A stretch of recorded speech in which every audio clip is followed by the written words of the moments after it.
very small questions. First, so you've been mentioning about dwelling into the institutions, right, from 1914, how the various multi-faith institutions have evolved.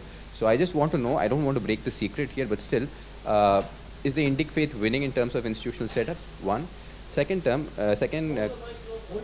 Okay. So is the Indic system winning in terms of institutional fight, or is there monopolization happening there in terms of the institutions?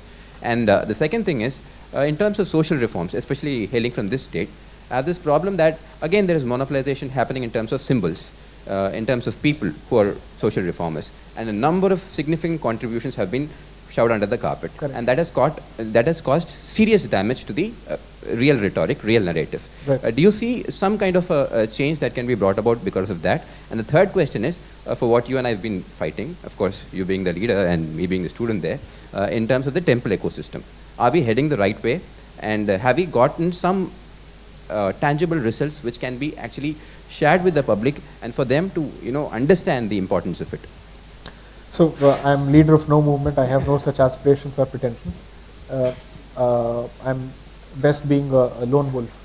As far as your questions are concerned, I don't know if Indic institutions are winning, but the discussion around temple freedom has acquired a certain chorus and traction in the last 8 years or 7 years, which it did not before, to the extent that most people weren't even aware of the problem, that this was the state of affairs.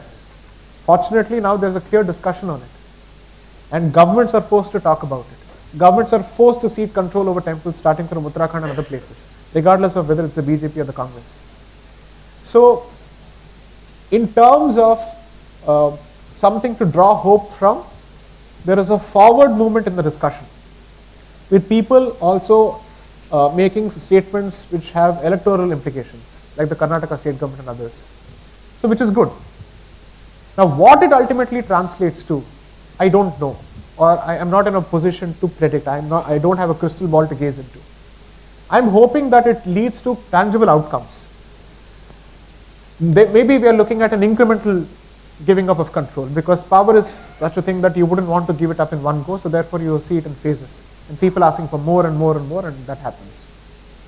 Now, are there good examples to emulate? I think there are. But the nature of the beast is that the state comes back to haunt the very same institution, like the Chidambaram temple, where they constantly go after the institution that has been freed by creating one pretext or the other. So there I think a legislative, let's say, solution is necessary. You can't keep going to the courts each time. You can't expect people to go to courts each time. It wears them off. There is a fatigue that sets in. Now, your question on symbols being wiped off, the narrative being set aside, I think there is a clear resistance and pushback that's happening. I would see the existence of individuals like Madras as fantastic examples in this state. I think he needs to be given credit for what he's doing, and the arrest hasn't deterred him from doing his job. I see a lot of voices here which are doing these activities, but because they don't have the kind of establishment support that the other side has, the kind of monetary support that the other side has, obviously there is a catch-up game to be played here. So I am hoping that someone like me, with some resources and networks at his disposal, will try and facilitate whatever happens. At the very least, make sure that young scholars are supported, not to create fabricated history, but to actually present it in a very objective fashion. That's been my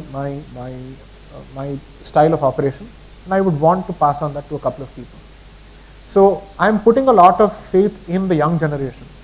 And in the course of my book tours, I've come across people who have switched careers or have decided to invest parallelly in these initiatives, which is a great source of hope. That means we are not fighting lonely battles, and that the investment in the future is paying itself off gradually. I would want to take hope from that, because I'm an optimist realist or a realist optimist. So I believe, regardless of the outcome, my efforts in this direction, both as a practitioner of the law and as a practicing Hindu, won't stop, regardless of whether there's cause for hope or despair. But the fact that there is cause for hope means that brighter days are ahead for Dharma. That's what I'm interested in.